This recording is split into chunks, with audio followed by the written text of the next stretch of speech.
Céline, je voudrais vous poser une question peut-être un peu naïve pour commencer. Je verrai bien la réponse que vous y faites. Pourquoi est-ce que vous avez fait paraître ce nouvel ouvrage, d'un château l'autre? Dame, évidemment, c'est surtout pour des raisons, il faut bien le confesser une fois de plus, pour des raisons économiques, pour parler gentiment, que... ça va pas? Que je suis l'objet d'une sorte d'interdit depuis un certain nombre d'années, et que, en faisant apparaître un ouvrage qui est malgré tout assez public, puisqu'il parle de faits bien connus et qui intéressent tout de même les Français, puisque c'est une petite partie, toute petite, mais enfin quand même, une petite partie de l'histoire de France. Je parle de Pétain, je parle de Laval, je parle de Silmarillion. C'est un moment de l'histoire de France, qu'on veuille ou non. Il peut être regrettable, on peut le regretter, mais enfin, c'est tout de même un moment de l'histoire de France. Ça existait, et un jour on en parlera dans les écoles. Oui, nous y reviendrons d'ailleurs tout à l'heure si vous le voulez bien, mais j'aimerais quand même que nous abordions pour commencer le problème littéraire. Nous sommes intéressés de savoir, moi je le sais puisque j'ai lu votre ouvrage, mais ceux qui ne l'ont pas encore lu se demandent certainement si cet ouvrage ressemble pour le style, par exemple, d'abord à vos anciens ouvrages, au Voyage, par exemple. Il est difficile de changer le style, c'est même impossible. Les peintres, paraît-il, changent de style, mais enfin, oui, les écrivains aussi.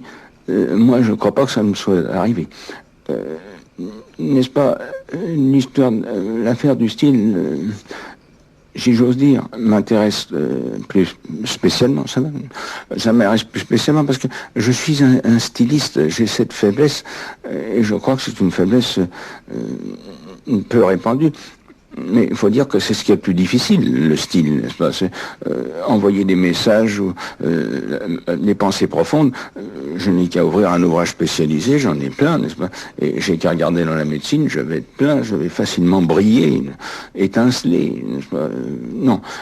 Donc je suis un coloriste, n'est-ce pas, de certains faits. Alors, je me suis trouvé devant des circonstances où, par hasard, la matière à décrire était intéressante.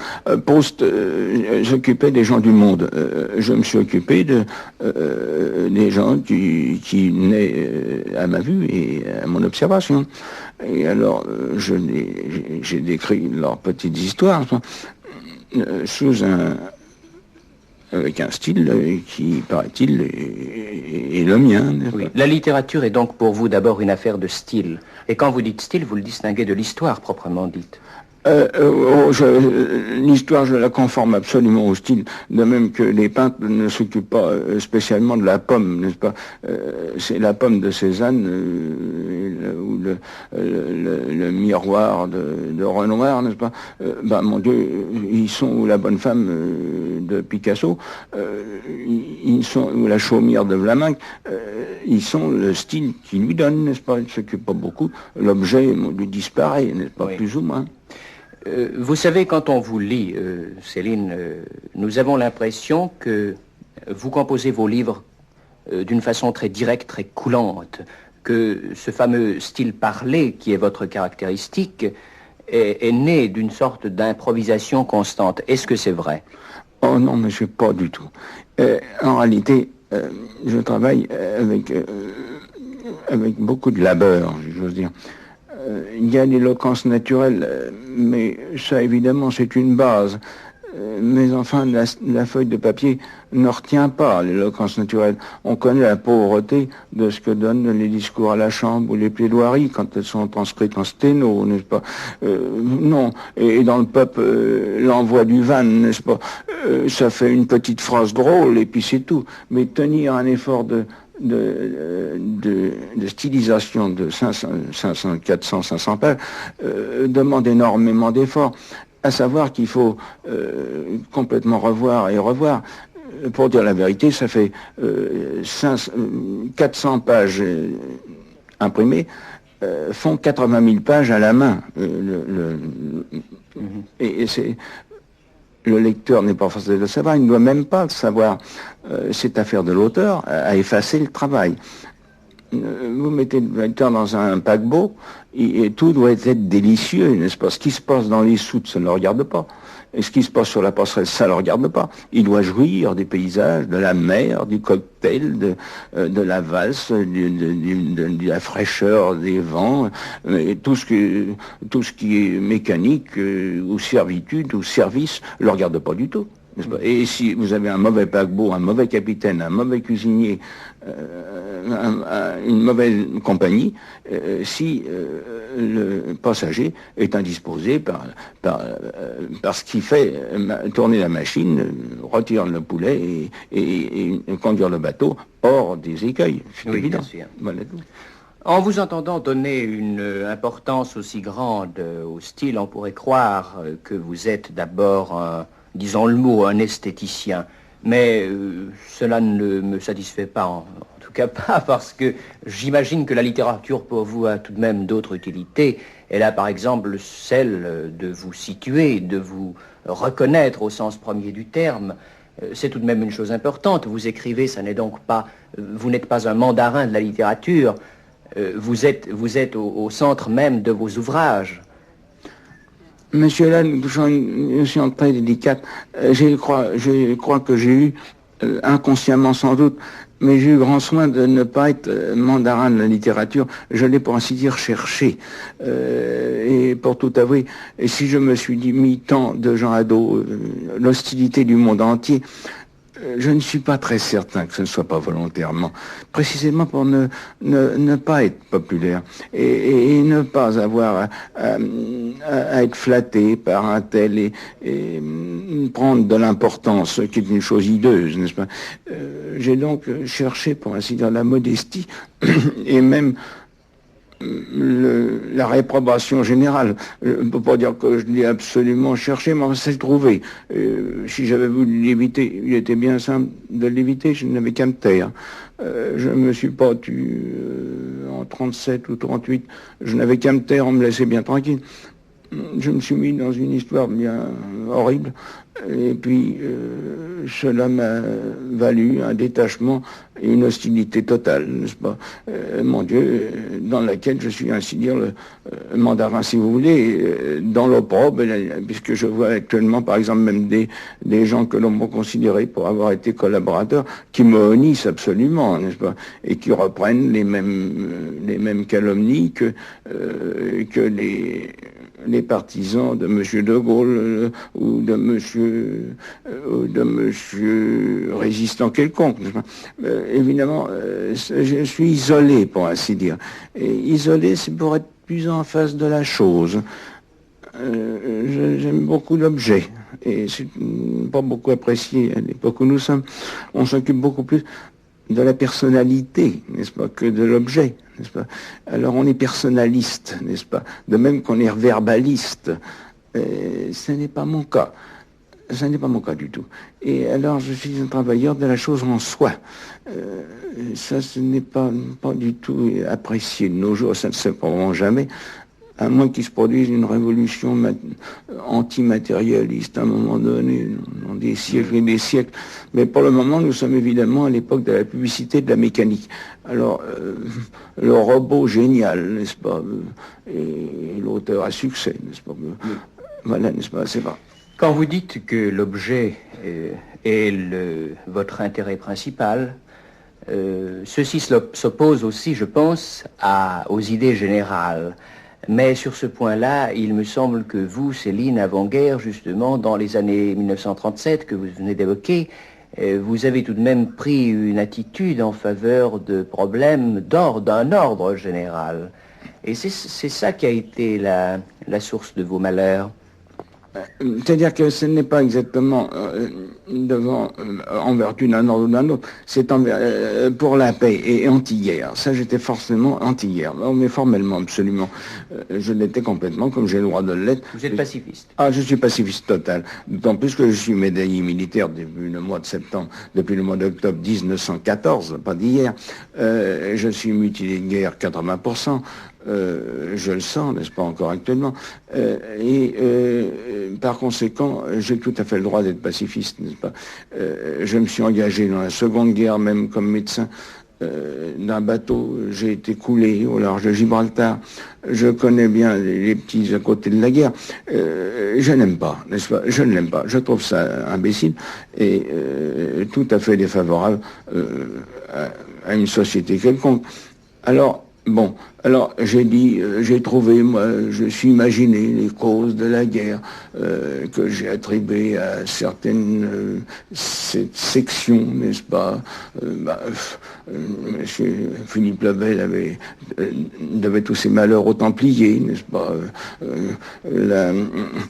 Les jansénistes ont été poursuivis pendant 4 ou 5 siècles. L'histoire de Port-Royal n'est pas complètement terminée. On en parle encore. Les jésuites ont été persécutés, etc. Alors, peut-être que j'ai accroché une secte qui n'était pas si déméritante que je l'ai dit, peut-être. Mais la preuve est à faire. Elle se fera par l'histoire, n'est-ce pas? Disons le mot, vous avez été antisémite. Exactement, dans la mesure où je supposais les sémites nous pousser dans la guerre. Sans ça, je n'ai évidemment rien. Je ne me trouve nulle part en conflit avec les sémites. Je n'ai pas de raison. Mais autant qu'ils constituaient une secte comme les Templiers ou les jansénistes, j'étais aussi formel que Louis XIV. Il avait des raisons aussi pour évoquer l'édit de Nantes, n'est-ce pas? Et Louis XV pour chasser les jésuites, n'est-ce pas? Alors voilà, n'est-ce pas? Je suis prêt pour Louis XV, pour Louis XIV.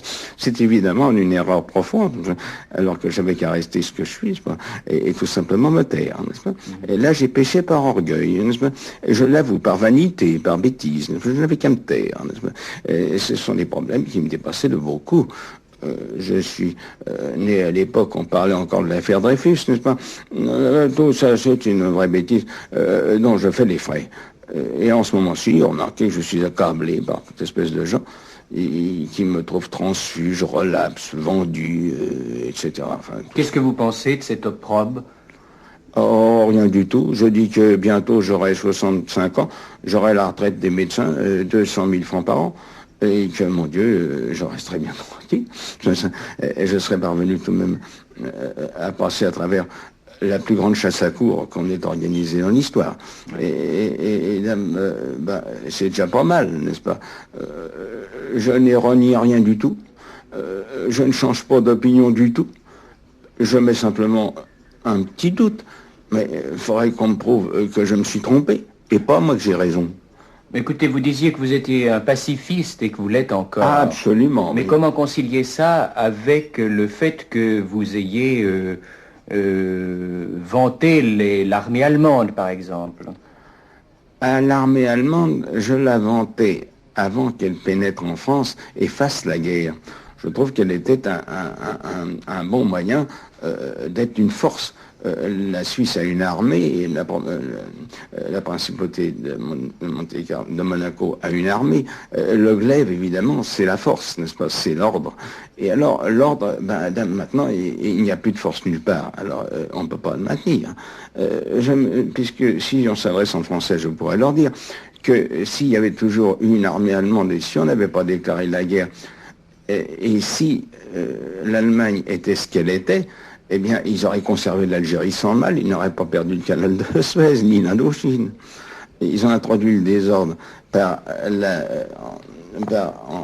en démolissant une structure. De même qu'on a démoli les Habsbourg, on n'a remplacé par rien, n'est-ce pas? Mais vous croyez que l'impérialisme allemand n'était pas aussi un agent capable de démolir des structures et de faire perdre à la France sa primauté?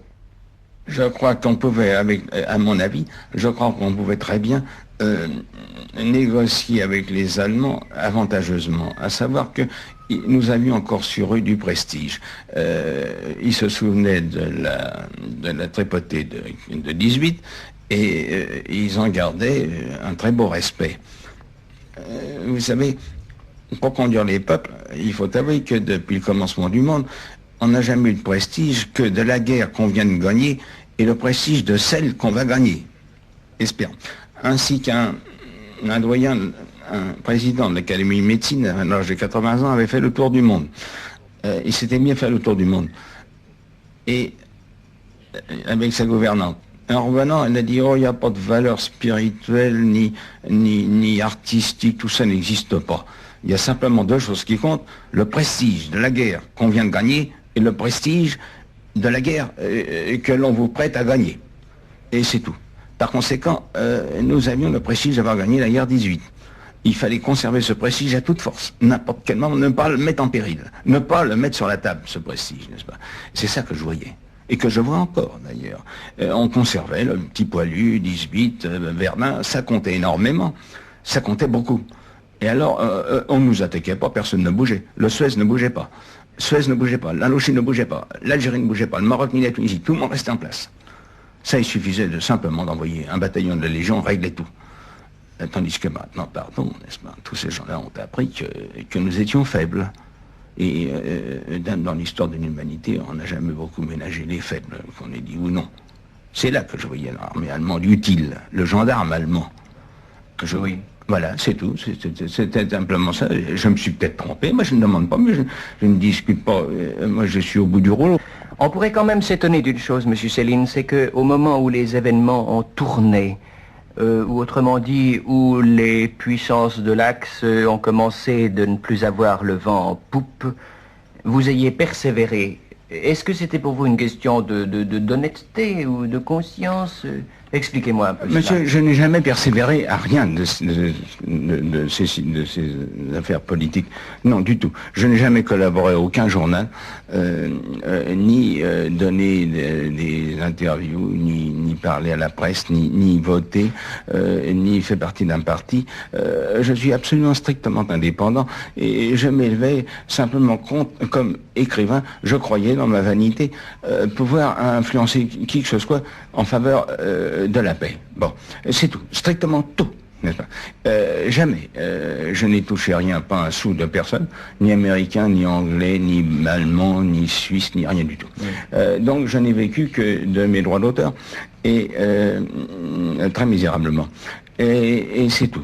Je n'ai non.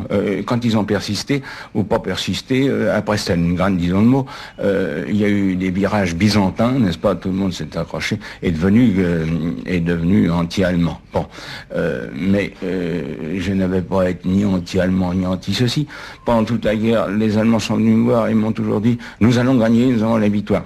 Mais je dis donnez-moi des preuves, quelque chose, je ne vois pas du tout. Et ils m'ont jamais apporté de preuves. La preuve c'est ce qu'ils ont perdu.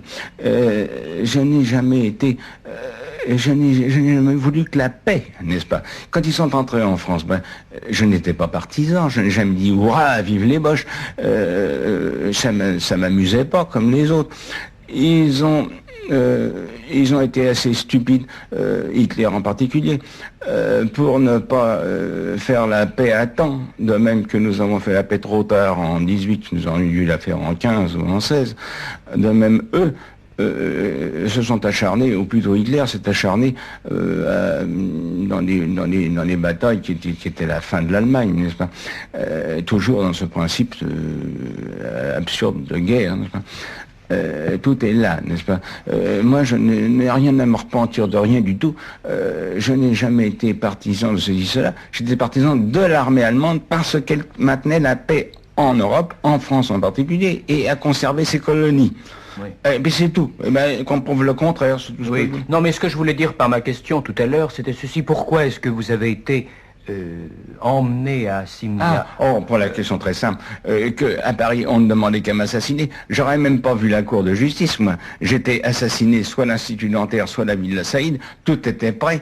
Je me suis sauvé, esquivé, parce que je ne voulais pas être assassiné, ni moi, ni ma femme. On m'a tout volé. Bon, c'est entendu, juste une petite misère.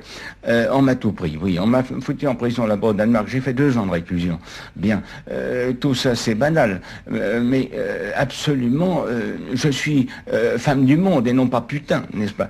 Par conséquent, j'ai des faiblesses pour qui je veux, mais mon Dieu, je veux dire aussi ce que je veux, n'est-ce pas?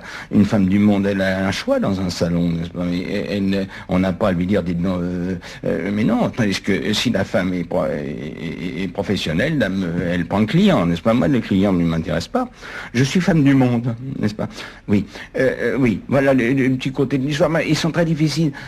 En ce moment-ci, on les explique mal parce que le monde est matérialiste et il se demande pourquoi, mais parce qu'il a fait ça, c'est qu'il avait un intérêt. Mais je n'avais aucun intérêt. J'étais uniquement sacrificiel. Je me sacrifiais pour mes semblables. Oh ben, ils n'en valent certainement pas la peine. Et dame, j'ai essayé de leur faire couper à la guerre. Ah ben c'est une chose qu'ils ne conçoivent même pas. Ça leur est pas plus compréhensible que la quadrature du cercle, qu'on se jette dans une mêlée gratuitement. Et je suis gratuite. Je suis femme du monde. Je suis gratuite. N'est-ce pas? Bon, c'est tout. C'est tout. Et alors, on m'insulte énormément en me disant pourquoi, quel avantage. Mais je n'ai pas d'avantage. Je n'ai jamais dit par ici, je suis le chef d'un parti. Je ne suis pas homme politique. Je ne suis pas acteur. Je suis simplement, j'étais, je crois, écrivain et médecin. Je suis sorti de cette petite situation pour me jeter dans une effroyable aventure où je n'ai reçu que des coups et des horreurs. Et puis c'est tout, n'est-ce pas? Le reste m'est égal en ce moment aussi, les gens qui me harcèlent parce que je suis ceci, cela, mais ils m'embêtent, n'est-ce pas? Je n'ai pas à être ceci, cela. On ne demande pas à une femme quelconque si elle veut le blond, le brun, le noir, le rouge. Elle dit celui-ci me plaît, il me plaît plus, et zut, il est alcoolique, il est fou. Elle a parfaitement le droit. C'est tout, n'est-ce pas? Oui. Je veux quitter ce terrain des questions qui me concernent, qui sont malgré tout sans importance, parce que tout ça s'efface en quelques années. Comme disait la sœur de Marat, auquel on disait, dites donc votre frère, hein, c'était un rude cochon, hein, ce qu'il en a fait des cochonneries là, ah le dégoûtant. Elle disait, oh, ce sont la turpitudes humaines qu'un peu de sable efface, n'est-ce pas? Et alors, tout ça, c'est vraiment turpitudes humaines qu'un peu de sable efface, n'est-ce pas? Donc, c'est secondaire. Mais il y a une chose peut-être qui peut peut-être vous intéresser, et qui, je le regrette, appuie aussi mon petit point de vue. C'est celui de la situation des blocs humains, des zones humaines, n'est-ce pas? Il est évident que